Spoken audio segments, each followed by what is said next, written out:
Hi friends! This is DaintyTank. Thank you for joining me. Welcome back to Heaven Will Be Mine.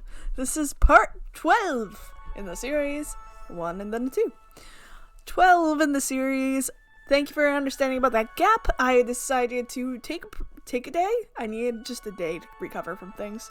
And then I was really enthused about Tell Me Why, which if you haven't seen Tell Me Why and you're watching Heaven Will Be Mine, poke Totoro, watch Tell Me Why retry. It's really fun. In the meantime, we're still in the middle of Pluto's route. And we're having quite a bit of fun. Last time I think we played around in this tug of war with Saturn. Now we get to play with Lunaterra again. Meanwhile, I have beside me the cutest little fluff.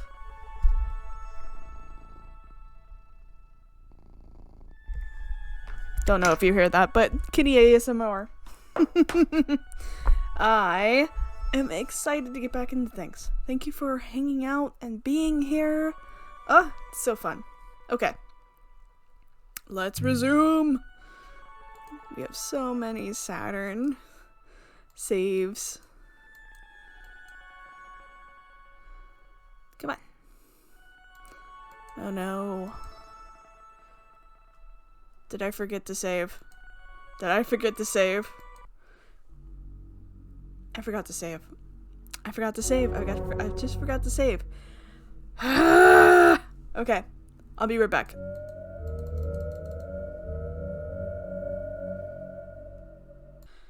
Okay, we're back where we left off. This is 37% Cradle's Graces, 0% Celestial Mechanics, 0% Memorial Foundation. Comes. Do you ever miss Lunaterra? What? No. In case you've forgotten, she betrayed us and went back to the Memorial Foundation. I know you want her back because you're kind and forgiving, but I'm not. I'd kick her butt if I ever see her again. But that's no different than how you two used to be. Yeah, we definitely read this before. To only fight less now. That's the part that's sad. She was always smug, always know-it-all, and always one step ahead. The worst senior pilot, and she didn't teach me shit. Breakups really do turn all your memories sour, huh? That's... Shut up! Lunaterra is the only one I feel that way about. I know, you pine after good girls way too much.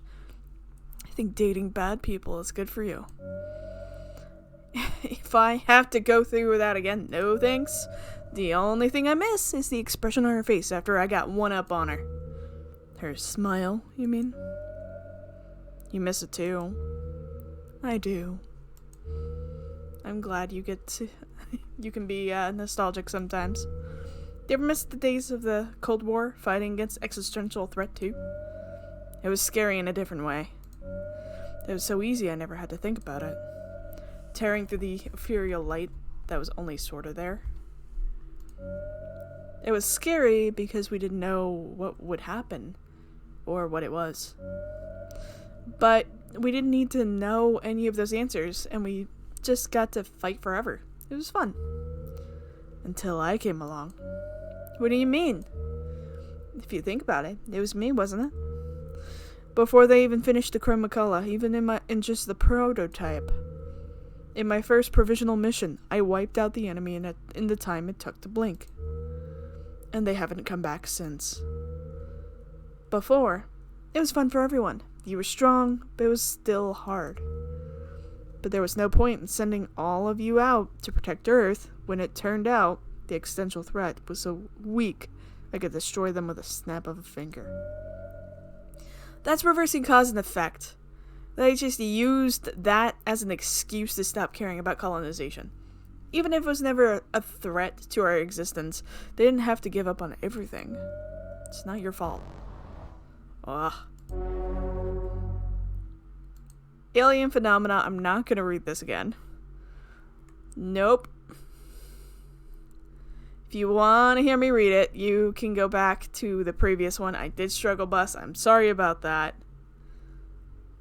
So, apologies on that. And it's also very interesting to see Mars go through and like talk in this email to basically whoever it is that they're connected to. Back over here, we have Rift in the Earth. After her maiden voyage, Cradles Greases is testing the final touches, terrifying Crun McCullough. It's a chance for Lunaterra to defeat their trump card. But will she cause the rift between them instead? Or only widen it deeper? Launch!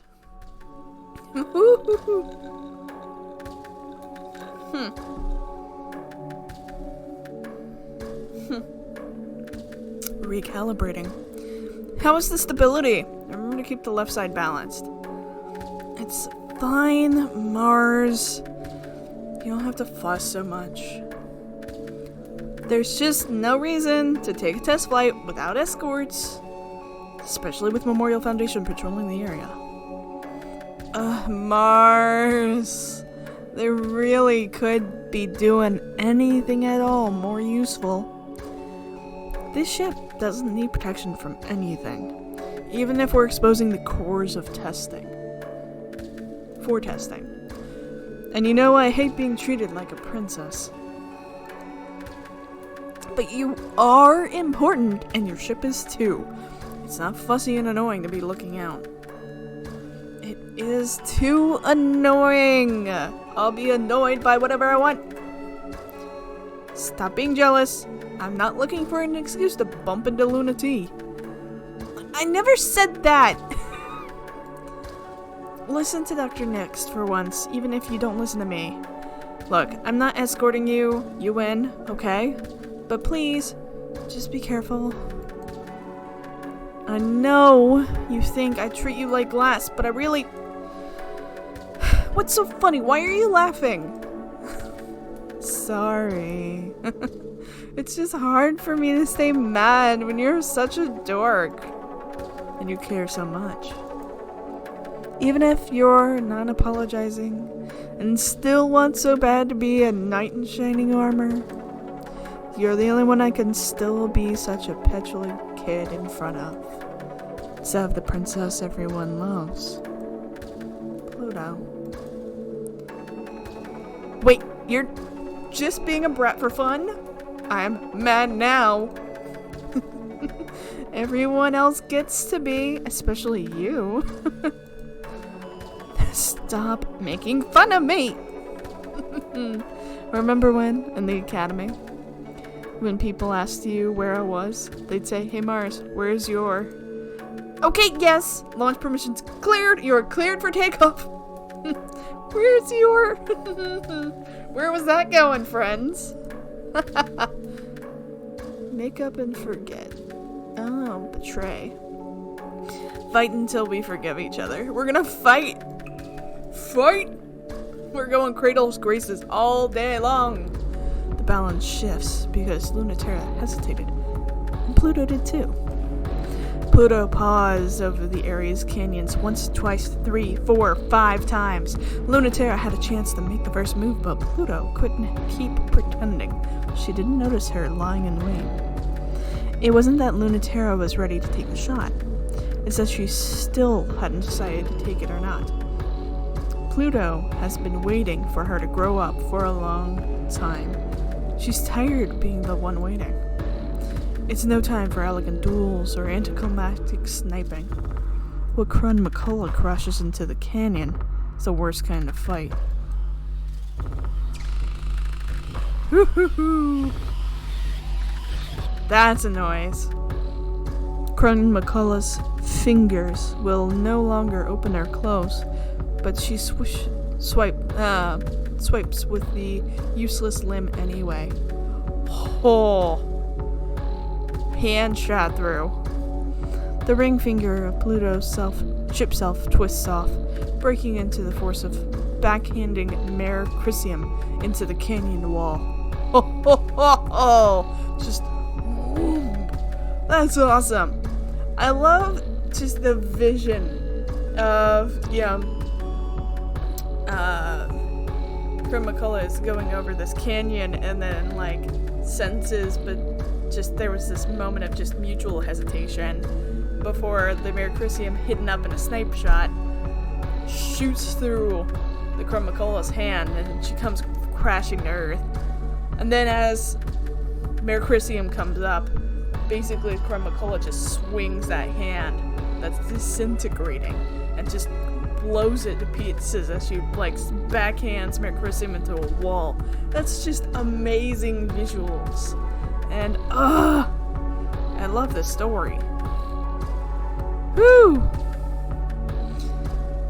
Which scrambles to its feet and then falls down immediately. Lunaterra's balance gyros must be broken, but that's not so bad. At least she still has 2 legs, unlike the Chromacula. Oh, you tore it apart. Lunati, you really are the most stubborn woman I know. I'm proud of you. But that you're only this tedious when I'm finally being serious is a little vexing, you know? I mean, I've kept going this long. Has to count for something, right? I don't want to wreck you. I just really need you to win or lose. Could you do that, please? Both of us are that hard to do. Then you've got 5 minutes to grow up. Pluto's reach is longer than expected. Little tricks of gravity. Woohoo! It might not be enough. The Mayor Chrysium was made to not be caught. More precisely, Lunaterra made the Mayor Chrysium something that couldn't be caught. No, don't you dare! Her fingers refuse to close and Mayor Chrysium slips away. Hoo-hoo! Oh, wow. I was about to say, this is cool. Ha ha. Sorry, I'm such a cockroach. Don't be. Slipping away is so like you. I don't know what else I expect. Lunati, I really can't let you get away. Not without an answer. I'm not going to do that. What are you trying to do, then? We promised we'd fight until one of us won. And then we go along with whatever the other decided. So why are you trying to take that away from me? Whoo! Lunaterra holds Chromacola's severed left tidal reactor. Pluto can go without it, but not for long. It's what makes the Chromacola so impossible, and without it, she can't be impossible for very long. That core is everything I have. But the rest of me is going to last long without it. So it might as well be everything. If I don't have that, I can't follow you.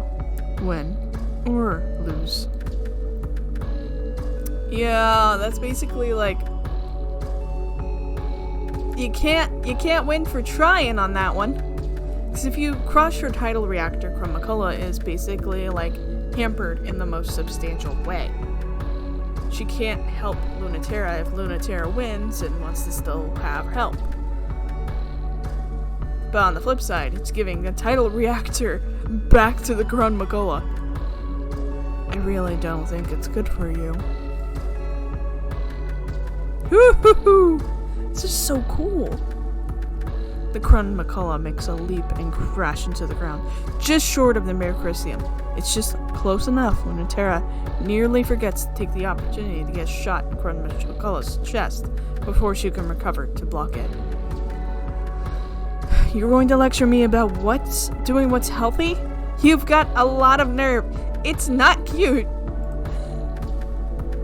If we had to fight each other like this, I really wish it didn't have to be with you and that thing.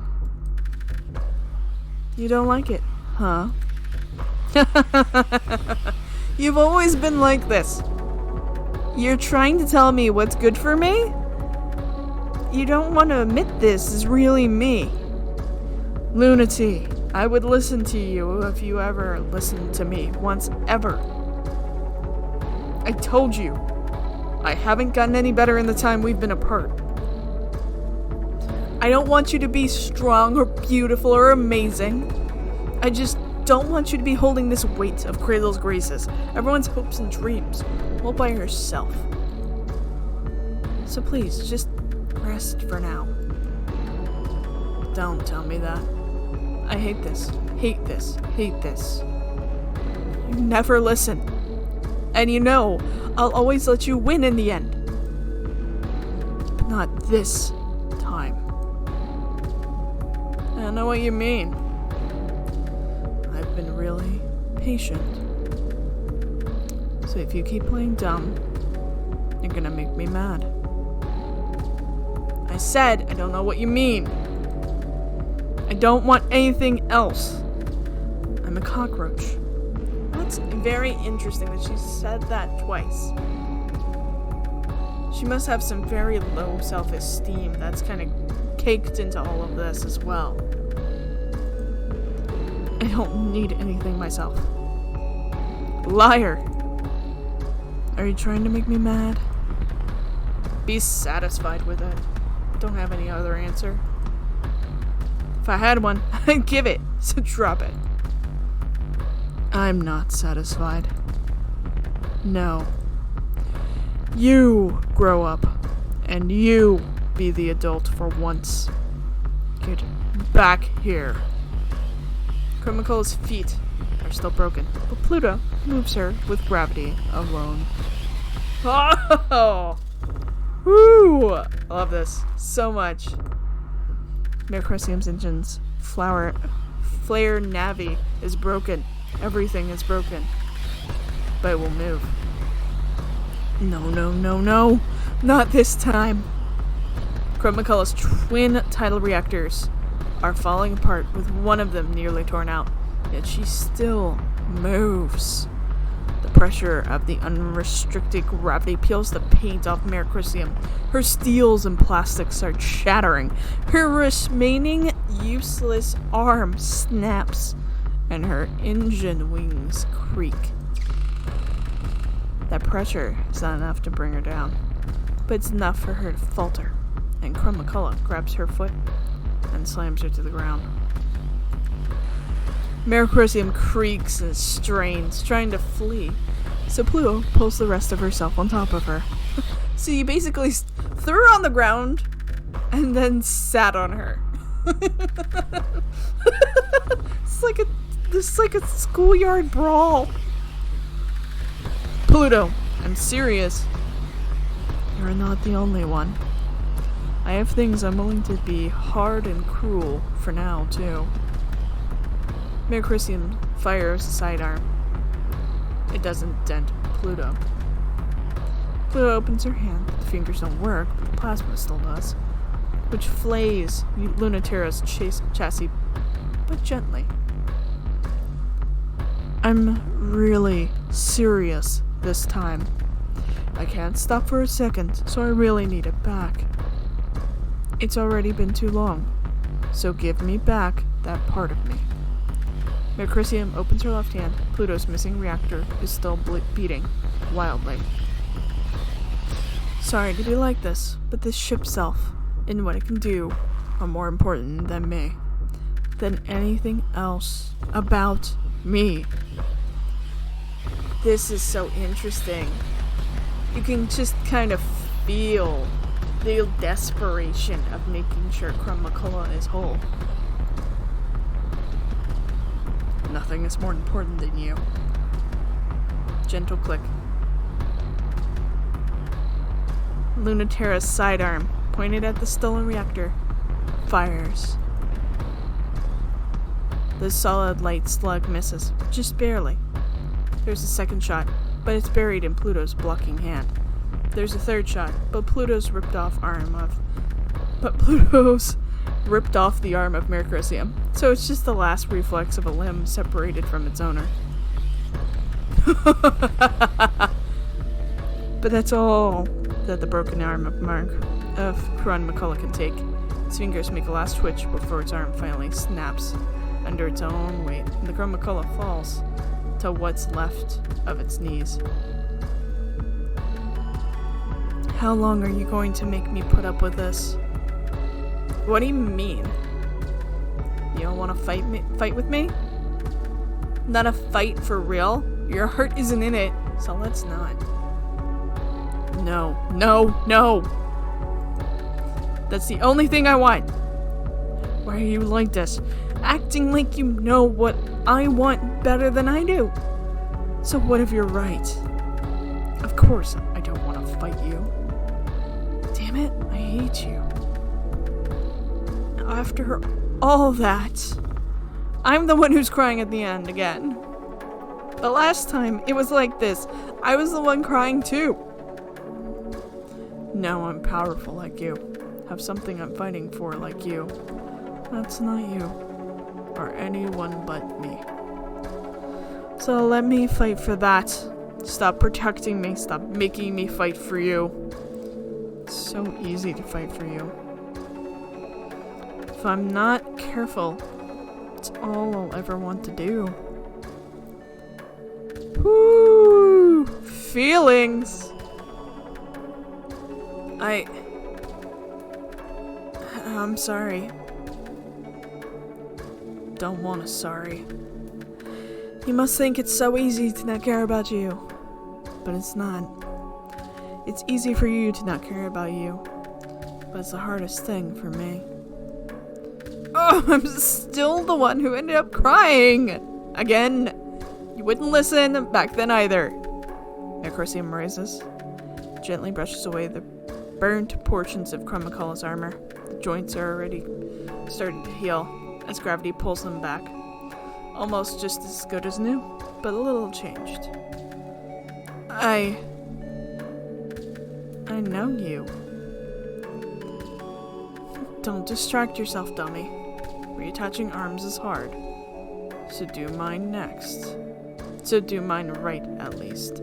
Woo-hoo-hoo! It was the same last time, too. I said you deserve better. I said, but you are better. I just ignored it. Because I'm stupid. Not because I'm cool. Thank God. Everything is worth it. If you finally don't think you're cool anymore. Woo! Alright, well that was fun. Jeez. September 12th, 1963.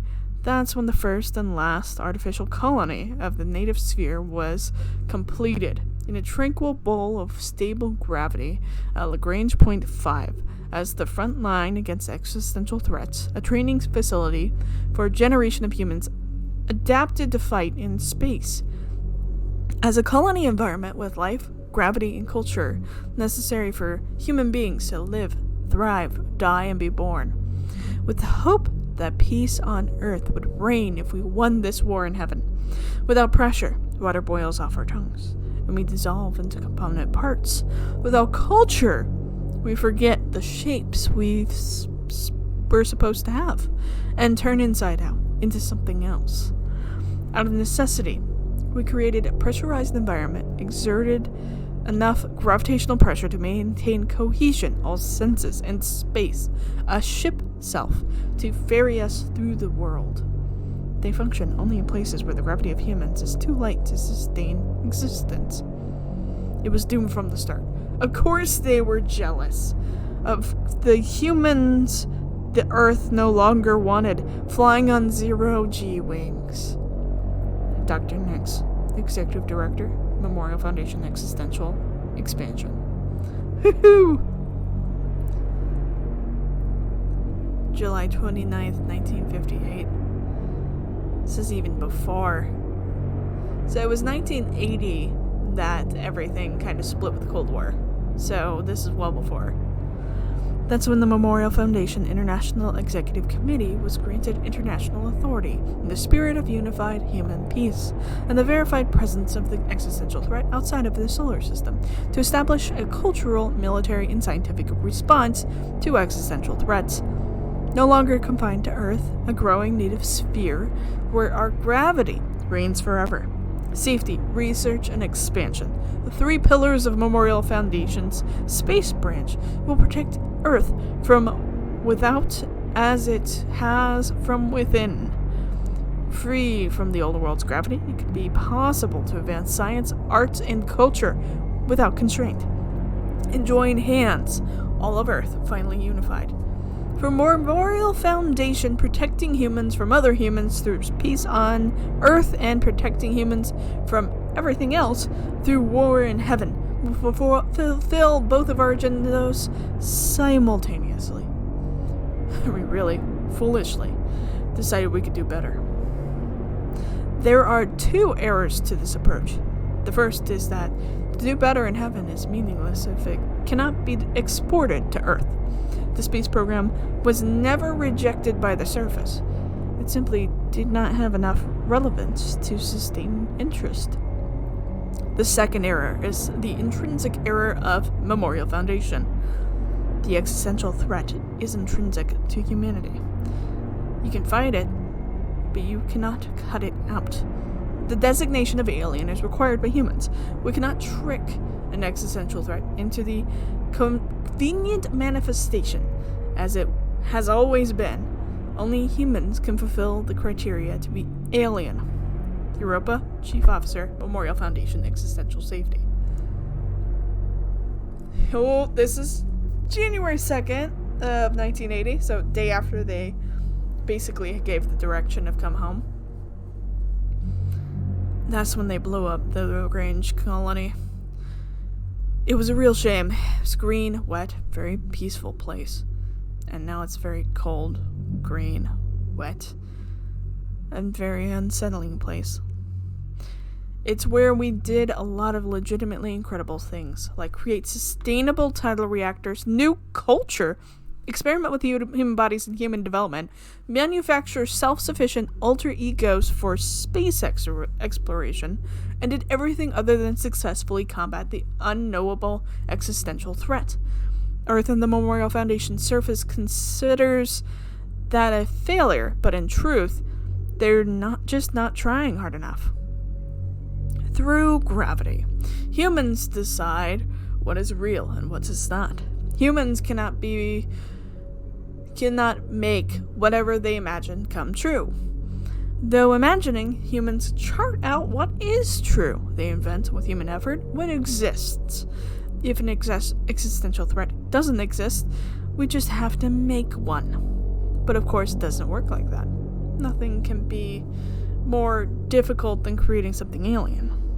Or our only reference points are human. So the idea of something alien is unimaginable because we cannot imagine outside of those terms. That's a certain degree of misunderstanding needed for humans to successfully classify something as alien.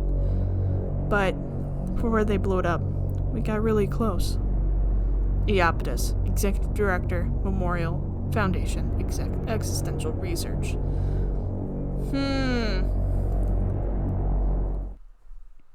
Day 5. We've done everything we can for Ares, the planet that would be a Mars. We wouldn't return before too long. Wait for us, while we fight to keep you safe forever. Report received. Awaiting new directives. At this time of year, we'll have to pass by the Lagrange colony on the way to the moon. It's a nostalgic place, isn't it? Let's not allow anyone to take it away from us. Let's protect the memories it holds from Memorial Foundation and take it with us to the new world we will create before celestial mechanics turns it into something ugly. Send a message to everyone. I'll take care of the past so you can seize the future. Ready for lunch. Oh, we're now 50% with Cradle's Graces. That's amazing. We're going to read the comms and the mail alerts. Then I think we're going to end it here. Pluto. You ever think... Pluto. You ever think we're being too cavalier about this whole war? But it's not a war. I think a bunch of people fighting each other is definitely a war. I don't care if it's the medium of ship self is rhetorically distinct from war. That's just the technicality. A bunch of people fighting is a war. It's a war, and war is bad. You're sort of the last person I expected to say something about it, though. Why? 'Cause you love it. It's work. You still love it. Well, it's exciting. You really love excitement. But it's scary, too. Why? You can't die. Only lose and try again. That's why it's not a war. Just a noisy argument. But I'm mad like it's a war. I hate the other side like it's a war. If it's only not a war because ship selves aren't designed with a way to kill each other, that's too fragile a reason. I don't want to hurt anyone, but I don't want to go back to Earth. I'm not going to let them make us. If I keep feeling this way, one day I might do something terrible for it. So I can't say I love it when it's more complicated than that. You're right. It really is complicated. I was kind of hoping you'd have uncomplicated feelings about it, though. Why? Because I love it. And I don't feel complicated about it at all. What? You're kidding. You always lecture us about how fighting is bad and letting negative feelings go and how we're going to have a peace one day. Of course I feel that way. But it's so thrilling. I was too precious to send out during the Cold War. They never let me fight like all of you. And I'm good at it too.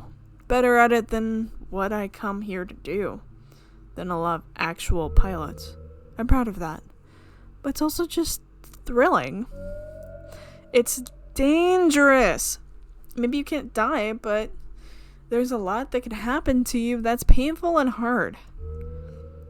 How do you stay scared enough to still feel like that? Wonder if it's just because it feels so new, or if there's something really wrong with me. I guess that's why you didn't want me fighting, is it? It's complicated. Don't want you to get hurt learning that. You know, Mars, this is why you're so bad at love. You won't let people you love get complicated. It's not that you're not incredible. It isn't that you don't deserve to have fun, but what if something terrible happens anyway? Ooh, feelings. Ooh, we get to learn something about Nyx. Credo's Grace's Ship Self-Development Archives. Nyx. Even as enemies, you are as hard to understand as ever, Iapetus. Maybe one day I'll be wise enough to know why you're always laughing, always smiling. If that's what you've been making on Kronos' moon, we over here don't even look half bad. I can't imagine why. You tell me the truth. Does it really matter to you if you're found out? Are you that confident that you don't mind bragging while you dangle this offer in front of me? Chromacolo's development is stalled. So we're desperate enough to accept your favor. Or maybe you aren't as far ahead as you're letting on.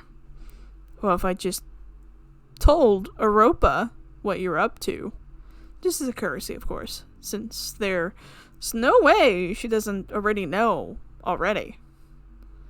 Europa, huh? So Europa was a person, not a just name. So, like, Europa, of course, there's the celestial body, Europa, which is a moon. But it seems Europa is also a person. Woo! And they're the safety pillar of Memorial Foundation. You know that the Chromacolo still hasn't been completed. But you must be desperate too if you were reaching out to us. Just goes to show, Iapetus, nothing will come of resisting Earth. Just doing this because I'm hopeless. What's your excuse? Thinking you can double-cross the universe? See if you can trick Europa first. Woohoo! There's so much there. Also, who in the world is Europa? Like, we just talked about safety chief executive, but, like, is that, like, who's behind Lunaterra? The aversion impulse. Multicultural, cultural, blah, blah, blah, gravitational research, blah, blah, blah. We talk always of the beauty of gravity, but rarely of its cruelty. A force that binds and overwhelms humans. The power brings us together, but it does not do so with kindness. Culture is power, and hierarchy and force. It can crush us and tear us to pieces. It is not a unilateral force. On the contrary, gravity's structures are deliberate and intricate. Not everyone shoulders a light burden. Not everyone is able to wield the natural powers of humans with so little weight. Through gravity, humanity is ruled by its own laws. But this is not the case.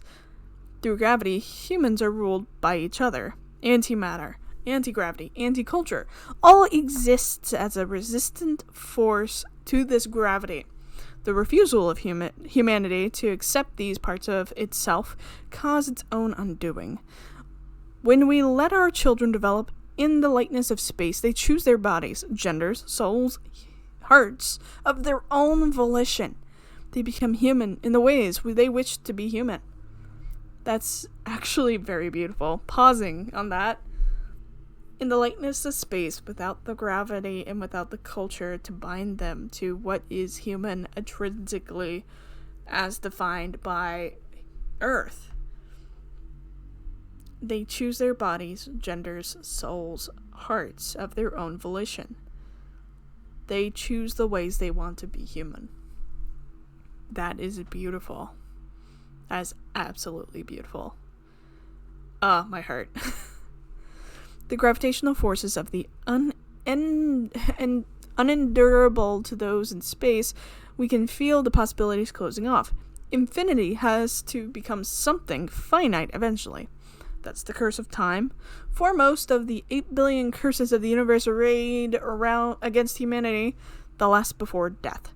Conquering them in order is Memorial Foundation's legacy, and brief. Every curse overcome and nothing lost. They have the weight of culmination, or the end result is a diminished humanity. They're not good at making hard choices. It's hard when you understand, but you have to lose, so you're so much better than you understand what you have to gain. And so, when it comes down to it, that's why we lose every single time. Only in space can we possibly be free.